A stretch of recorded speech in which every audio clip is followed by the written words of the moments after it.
We started going to bars when we were, I don't know, 5? We spent a lot of time in bars when we were kids. And, drum roll, please. And here's a story I wrote about that time. It's called 7-Ups and Slim Jims. There you go. There we go. Thank you. I'm not used to a mic. All right.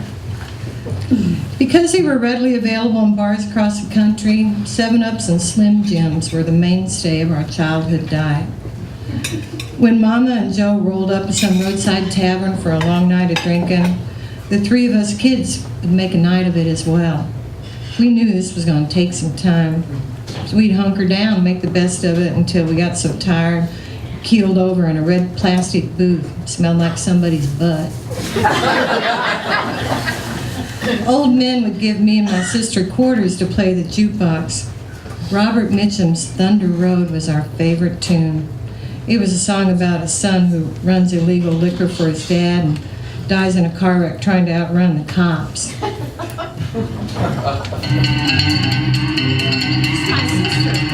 Let me tell the story, I can tell it all, about the mountain boy and illegal alcohol. He can't made the whiskey, some he drove the load, his engine was a highway thunder road. Sometimes went to Asheville, sometimes Memphis town, the railroads chased him, but they couldn't run him down. Each time they thought they had him, the engine would explode. He'd go by like they were standing still on Thunder Road. Thunder, thunder, thunder, thunder was his engine and white lightning was his road. Shine, shine, flash, right on his face.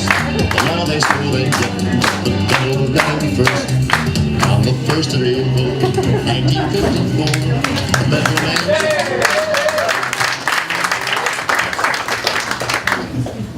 Turn around. All right, nice people. This is my sister. This is one I was up there dancing with. She came all the way down from Wilmington just to do that with me. All right, hang on, get your breath. All right. We had more air back then. Roads, alcohol, and car wrecks were something we could identify with. My sister and I would rock and roll on the cracked linoleum floor, illuminated by the glow of the jukebox. We had our little moves worked out then. Sometimes at a wedding reception we could fall right into it. Slim Jims fueled our childhood evenings. We'd stand at the bar and order them, just like adults ordering drinks. And we would wait. And wait. And wait. And wait. Wait until Mama and Joe were good and drunk, had spent all the money, and were ready to pile back in the car. Then down the road we'd go, careening towards a destination unknown, until they were too tired to drive and they'd pull off the road and we'd sleep. Mama and Joe in the front seat and us kids in the back. We had our clothes piled on the floorboard, which made the back seat kind of like a little bed. No sheets or blankets, just a coat to pull over you if you got cold. I was small enough to fit in the back window, so often I'd sleep up there. It was kind of like having my own little room.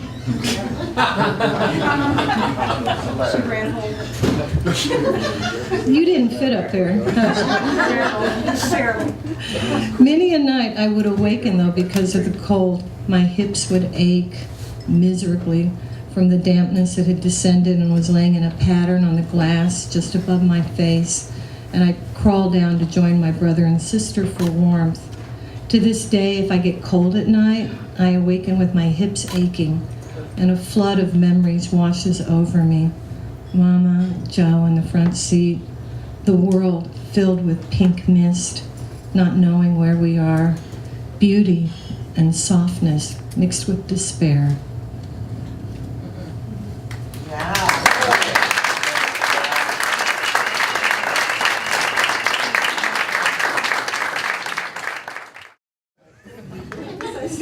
Admitted. All right, this is called Aunt Trudy and Uncle Walter.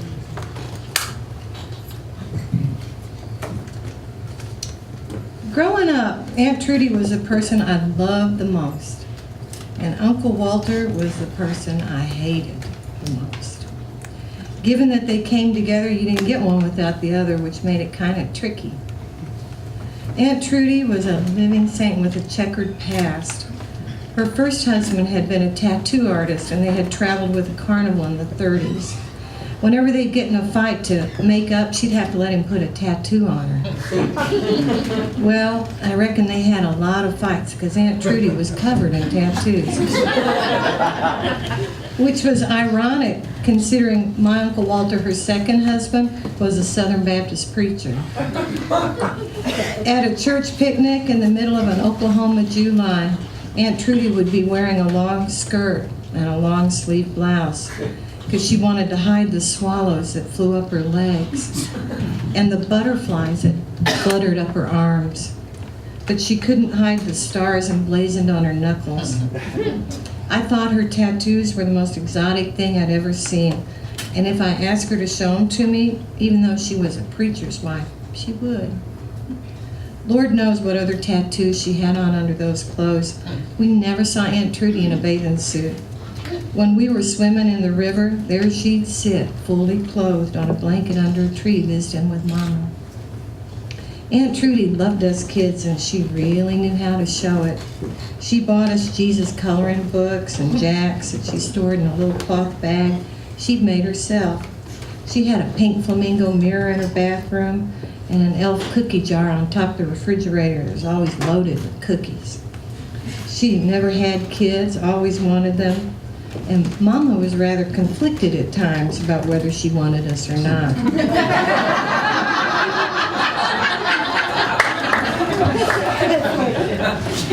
That's one way of putting it. At those times when Mama was leaning towards not, Aunt Trudy'd get her hopes up that she'd get us. They'd even drawn up adoption papers a couple times, but Mama'd always back out of the deal at the last minute. Once we were living in the slums of East St. Louis in a Victorian apartment without a stick of furniture in it, right across the street from a school that we could not get to without getting beat up. We were the only white kids in that whole neighborhood.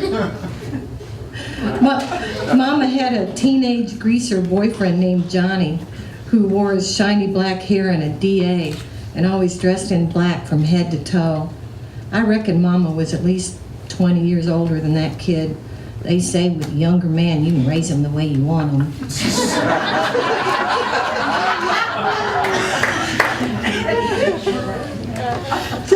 Johnny would play hide and seek with us kids. Given that he was closer in age to us than to Mama, I guess he still enjoyed playing.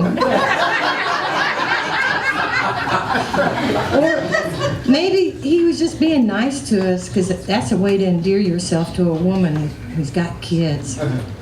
I can still remember how thrilling it was to hide in the closet with him, how he smelled. I suppose he was my first crush. Well, Mama got real drunk one night and threw all her clothes into a sheet, tied them up hobo style, and called Uncle Walter in Oklahoma and told him to come get us. But by the time Uncle Walter arrived the next morning, Mama had sobered up and she didn't want to give us to him. Uncle Walter told her that'd be the last time she'd ever do that to them, and it was. She just couldn't jerk them around like that anymore and get Aunt Trudy all worked up. They'd been through it too many times with us. After all, it was Aunt Trudy who'd rescued us from the Tulsa Children's Home a few years earlier, not my mother. But Aunt Trudy didn't get to keep us that time either, because when Mama found out she'd taken us, she came and got us. It's probably better that Mama didn't let Aunt Trudy have us, because we would have gotten Uncle Walter in the bargain, and that would have been hell. Uncle Walter owned a garage in Henrietta, Oklahoma that Mama claimed she set him up in with what was left of her divorce settlement from my Swiss father. On the side, he refereed wrestling matches. We'd sit right down in the front row and think it's the most exciting thing we'd ever seen. Back then, we didn't realize it was fake. One day, lightning struck a tree that Uncle Walter was fishing under, and he felt sure the Lord had called him to preach.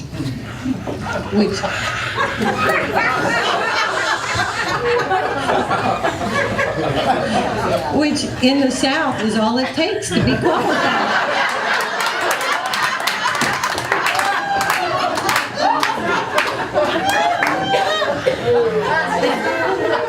This is true.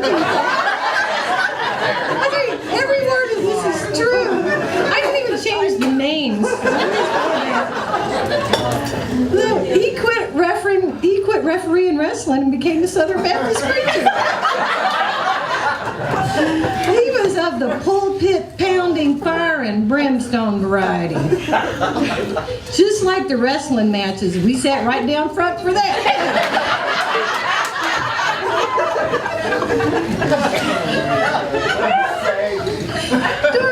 During the end of his life, Uncle Walter quit preaching, became a policeman,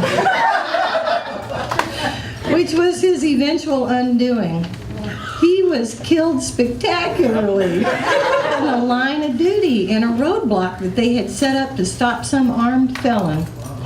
Well, they stopped him all right, but before they could kill him, he killed a bunch of cops. Uncle Walter being one of them. She's laughing. It's our uncle. It made the national news, and Aunt Trudy even got a letter from President Nixon. When I heard he was dead, honest to God, I was glad. I figured he had finally got what was coming to him, because as far back as I can remember, Uncle Walter was a molester.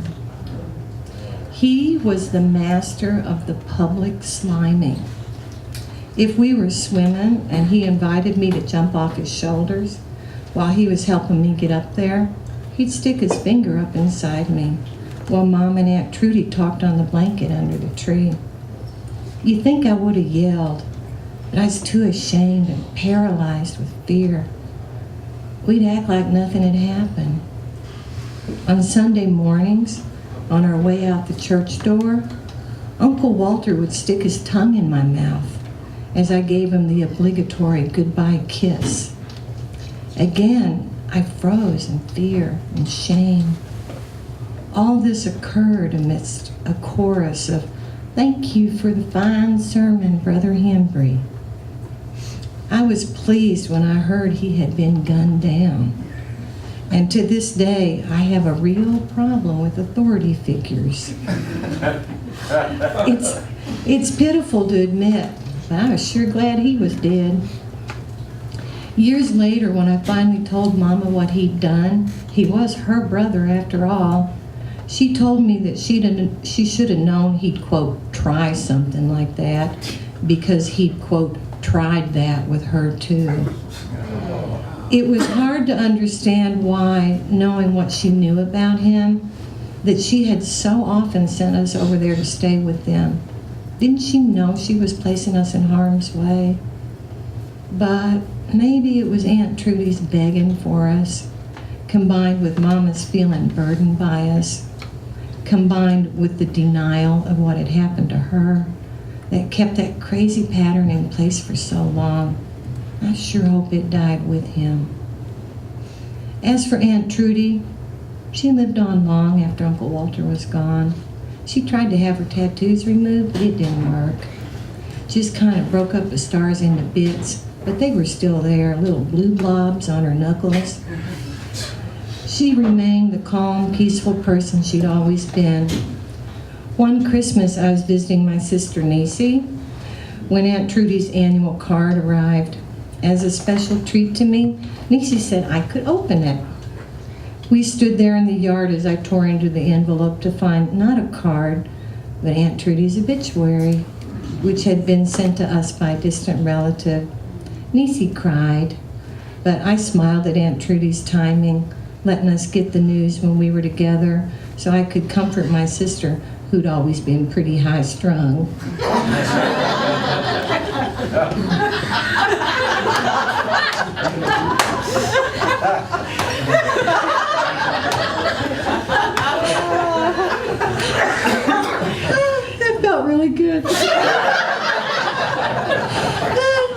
To the end, Aunt Trudy was special. She had looked rough on the outside, but she was a saint. Whereas my Uncle Walter had tried to look like a saint, but he was the sinner.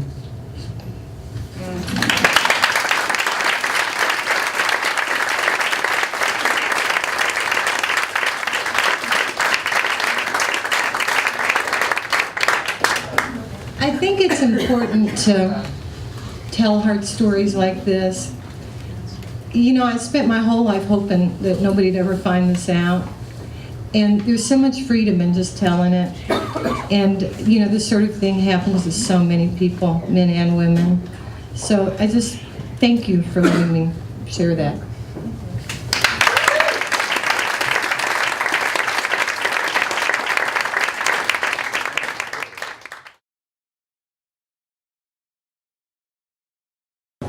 Click, click, click. The tool made a satisfying sound as it gripped the nut on the bottom of the engine. Kenny was laying on his back under the front end of the 58 Olds that was hiked up into a tree with a logging chain. His buddies, Butch and Jim, stood off to the side, double fisting it with a bush in one hand and a cool in the other. Kenny and Jim still had their work clothes on, dark blue gabardine shirt and pants, white tube socks, round-toed black shoes. They'd worked a straight job all day, crawling under a house, installing ductwork, killing spiders and dodging snakes. Butch, you still sneaking around here?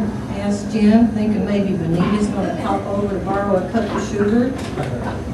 Trying to learn how to work on cars from you two monkeys. Just because I paint them don't mean I know how to fix them, Butch shot back. Yeah, and all you're working on? All right, let's keep it clean, Kenny chimed in. That's my niece you're talking about. I didn't say nothing, Jim said. I'm just marveling at Butch's sudden interest in mechanics. Well, it is interesting, damn it, Butch said defensively. It might be, but it ain't half as interesting as chasing a skirt now, is it? Well, nothing comes close to that, I'll give you that. Come on, Jim, leave him alone, said Kenny from under the car. He's just a kid. Enjoy it while you can, Butch. That's right, you'll be married someday and that shit'll stop. Don't listen to him, Butch, he's just jealous, Kenny offered protectively. Jealous? What's he got that I ain't? Jim kept coming. Oh, I don't know. Youth, good looks, talent, sex appeal. Easy now, you're gonna make me cry. As they bantered back and forth, I stared at Butch. He did look different than Daddy and Jim.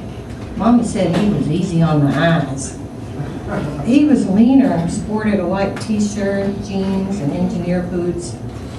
Although he's a lot older than me, he was a lot younger than them for sure. Benita told me that Butch was the drummer in the most popular local band, the Egyptian Combo. She was sure that just as soon as she got out of high school, he was going to be her ticket out of Southern Illinois. He looked like he was good to go, what with his dishwater blonde hair swept into a pompadour and black plastic comb stuffed in his back pocket. The late afternoon sun washed the yard in golden light, glinting off the beer cans strewn about, the rainbow puddle of crankcase oil, and the discarded engine resting heavily next to the oak tree. The guys had spent a week swapping out a 300 cubic inch engine for a 394. They knew a 371 would fit in a 58, but a 394, they were playing with fire. But hell, it didn't run to begin with, so what'd they have to lose? Baby, hand me a half inch, your daddy said as he turned his head to look at me, his face and neck red from strain. Little flecks of oil dotted his face, but his eyes were kind, always. Let's get her cranked down and see if this puppy will run. I jumped to it, my eyes darting up the line of ratchets in the metal case. There's one I wanted, right next to the empty hole. Here, Daddy, I said, handing it to him, touching his greasy fingers as we swapped them out. I carefully plunked the 3/4 incher back in the right spot. Hey, Kenny, you know the difference between a vitamin and a hormone, don't you? Jim half hollered to Daddy under the car. The beer was kicking in. Hell, if you can make a hormone, you don't need a vitamin. We all laughed, myself included, but it was punctuated by Daddy saying, well, shit. "What's wrong, Kenny? Can't get her in?" asked Jim. The guys laughed again. Try some WD-40 on it, Butch said as he squinted and sucked hard on his cool. "Get her good and soaked before you bear down. No reason to bust your knuckles any more than you have to." "What do you know about busting knuckles, little drummer boy?" Jim taunted Butch. "Son of a bitch," Daddy said as he strained one last time to free the bolt. "Honey, hand me that WD-40. The can was conveniently lying in the grass. "Here, Daddy."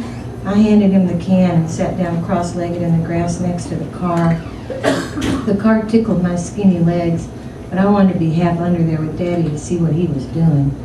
Even though Mom and Daddy had only been married for a few months, it was the first time I'd ever felt protected by a man, and I craved the closeness of his sheltering warmth. Daddy was very different from the other men who had staggered through my short life. From the moment he met us, he acted like all he ever wanted was to be our dad. Something in him needed us, and we needed him for sure.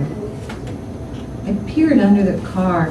He had his shirt sleeves rolled up to his elbows, exposing forearm muscles that strained and flexed as he fought the rusted Detroit steel. I was on one side of the car, and Butch and Jim were on the other. I felt as if I had entered for the first time the world of men. I breathed in their smells: tangy, sweat-stained shirts, lemony, foamy beer, earthy, moist tobacco, and bitter black coffee. Their world was different from the women's world, which smelled of Dove soap, blue Windex, red lipstick, and perm solution. Sitting in the grass, I was orbiting a different planet, a strange, alluring planet. I made myself small and still, a specky little thing, so as not to be noticed until I was needed. Spray, spray, spray. Pause. Spray, spray, spray. "Come on, baby, slide in there. Come on." The veins in Daddy's neck bulged as he gave it one last tug. "Yes, God damn it, yes," Daddy crowed as the nut dropped into place. "Well, this calls for a goddamn celebration," Jim said with a grin as he popped another beer. "Hallelujah." "Maisella hears you've taken the Lord's name in vain. There's going to be hell to pay." Butch tossed at Jim as he sucked on his ciggy and pushed his slit pompadour back into place all in one motion. "She's in the house with Ray. She ain't going to hear nothing," Jim said with a chin toss. "That's what you think. Women got x-ray ears when it comes to shit men say, especially their husbands. It's that wedding band. It's a receiver, man.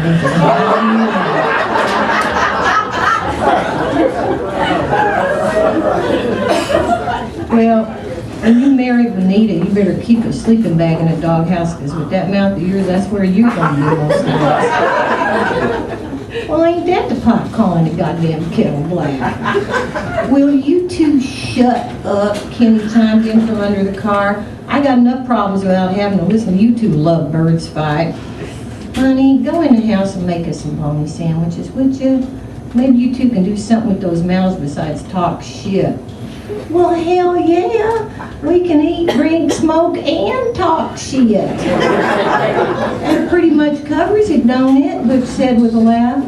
Not quite everything," Jim said with a knowing look. "You missed a couple bases." "But we'll save that talk for later." "Honey, grab them chips while you're in there," Daddy said as I headed for the kitchen door. "One of you geniuses want to have a go at it? 2 more bolts and she's in." Daddy slid out from under the car on the cardboard that he'd laid on the grass. "Let me have one of them cancer sticks, Butch. I'm fresh out," was the last thing I heard as the screen door slammed behind me.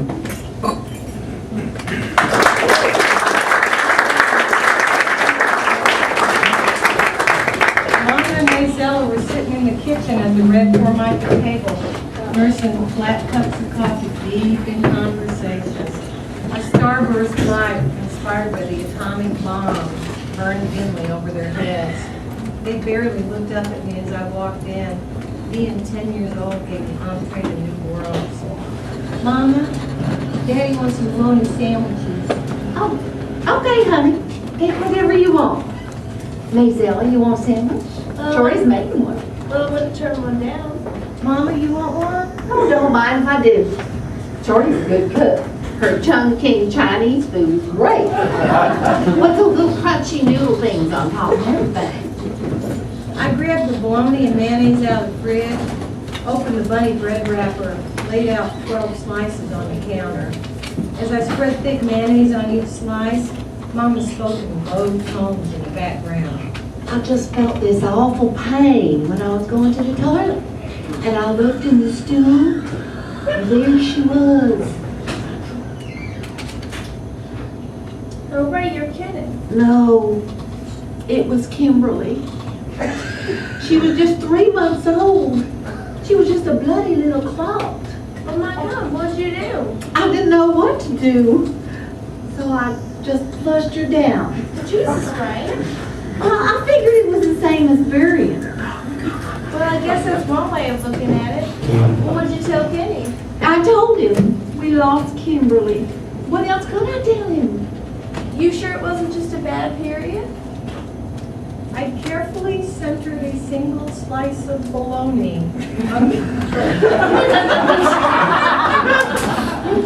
on 6 slices of well-mayonnaise bread and topped each one with another slice of well-mayonnaise bread.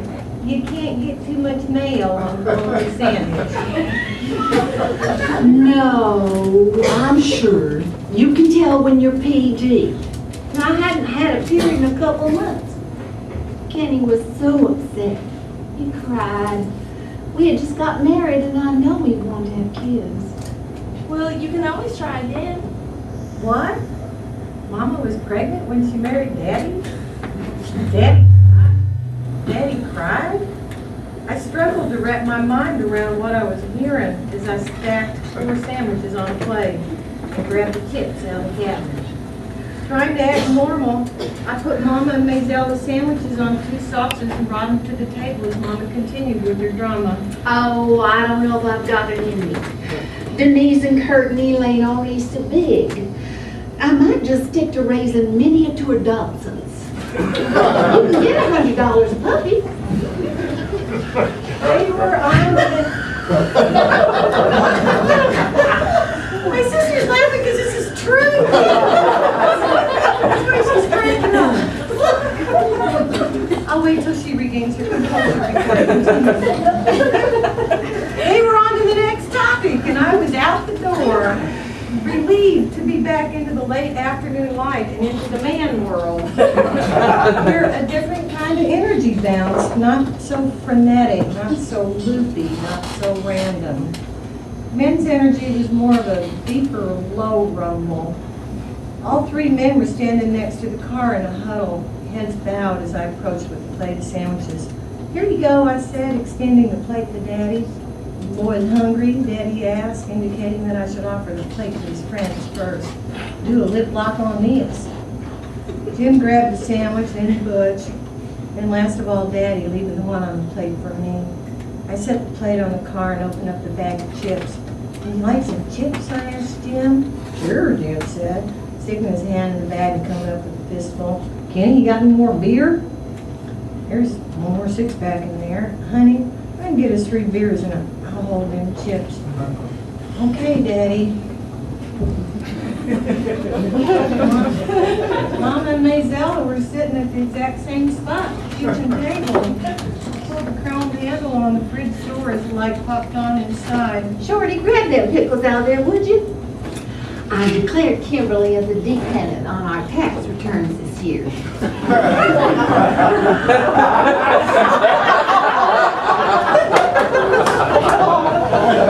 You get a $500 rebate with each child.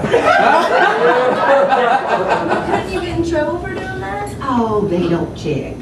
Besides, if she'd have been born, she'd have been born this year, and that would have made her a dependent. So it's not like I'm lying. The energy in the room sent my head spinning. Mama's reasoning was the craziest thing I ever heard. How could she flush a baby down a toilet and then declare her on a tax return?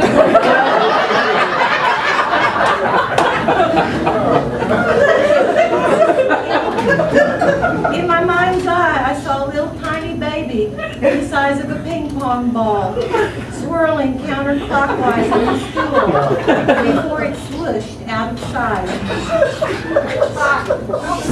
I set the pickles on the table in front of them and grabbed 3 beers out of the fridge before the door slammed shut.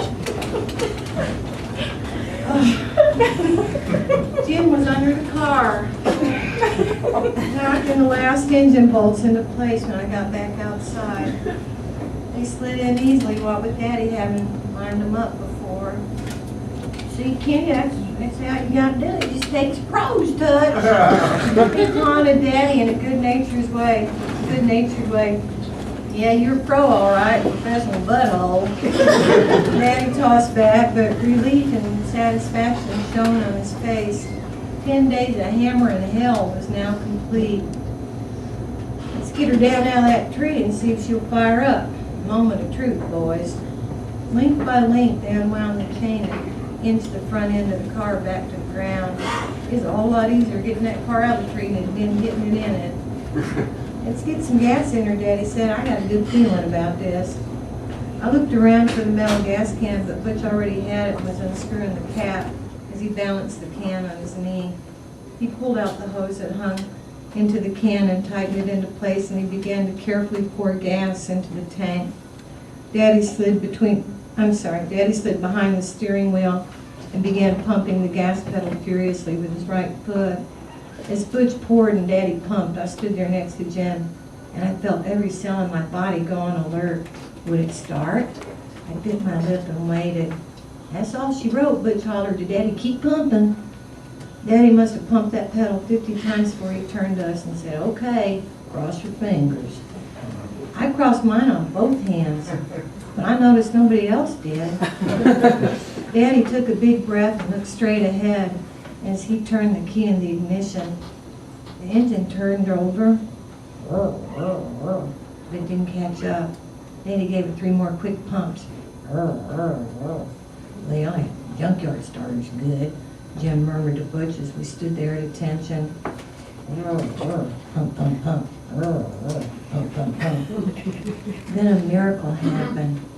The engine coughed and a puff of blue-gray smoke came out of the tailpipe as that 58-old sputtered to life with a roar. Loud and proud, it shat into existence. A huge smile spread across Daddy's face as he bobbed his head in satisfaction. Hell yeah, Jim crowed as he clapped Butch on the back. Listen to that bitch purr. Good job, boys, Daddy said. I couldn't have done it without you. The roar of the engine set off a tingly effervescence inside me, and I did a little dance right in place as a thought flitted through my head. I bet you crossing my fingers is what did it.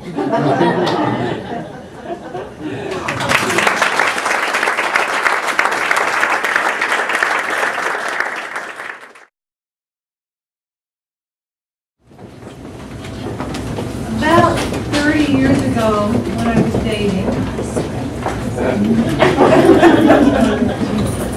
I was going out with this guy, and I kind of got into it, and I realized, like, oh my God, he's a drunk. And I thought, I grew up with a bunch of drunks. I thought, how could I have missed this? Why didn't I see this sooner? So that really got me thinking, and so I wrote, I think I've written 2 songs in my life, and this is one of them. And it's called Why I Love the Drinking Man. I'm just going to sit here and sing. I'm not going to start.